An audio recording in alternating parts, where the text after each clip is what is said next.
Bonjour à tous et à toutes. Il y a 2 mois, nous avons pris le RER pour pouvoir visiter le musée d'Orsay, qui est un musée riche en histoire qui accueille des touristes du monde entier. Nous avons pu voir également de nombreuses peintures impressionnantes. C'est un reportage signé Boris, Sarah, Inès et Myriam. Quand nous sommes sortis du RER direction musée d'Orsay, nous avons pu voir des statues historiques et importantes. Voici la description de Boris et Myriam.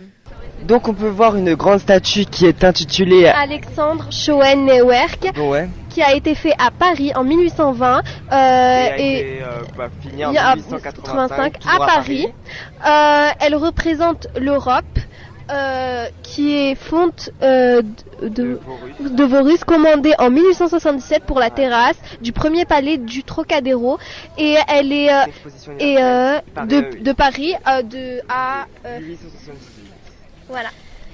Devant le musée, nous avons vu énormément de monde et beaucoup de personnes qui faisaient la queue pour entrer dans ce musée.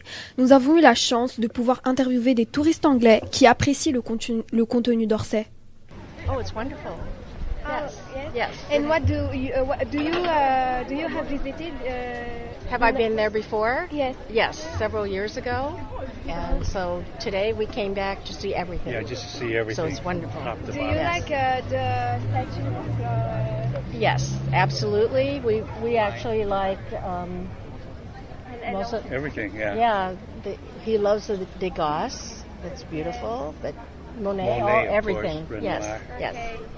Okay, thank you. You're very welcome. much, and have a nice day. You're welcome.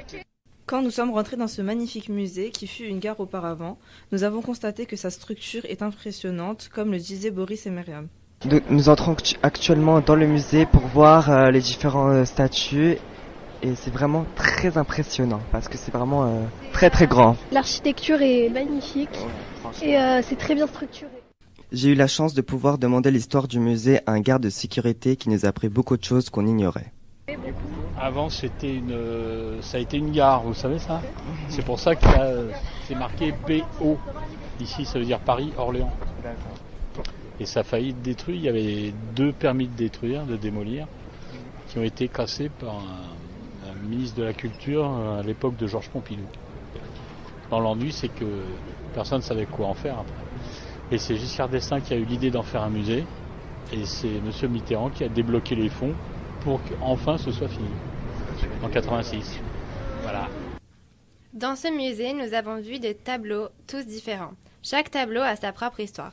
Nous avons décidé de parler d'un tableau en particulier, c'est le tableau de Gustave Courbet, un enterrement à Ornans.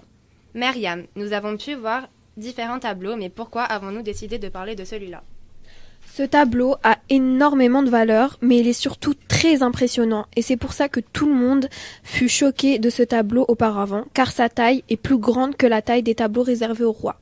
De plus, les couleurs sont dominantes, rouge, noir, blanc, et les personnages sont extrêmement importants dans ce tableau. Inès, avez-vous d'autres commentaires à faire ?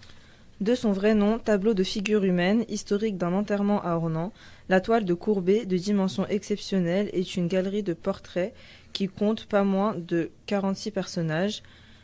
La scène se passe dans le nouveau cimetière d'Ornans, village natal du peintre. Je trouve que ce tableau est vraiment différent des autres tableaux qu'on a pu voir. Sur ce, merci du temps que vous avez consacré et nous vous retrouvons demain à la même heure pour un nouveau reportage, une nouvelle histoire et de nouvelles découvertes.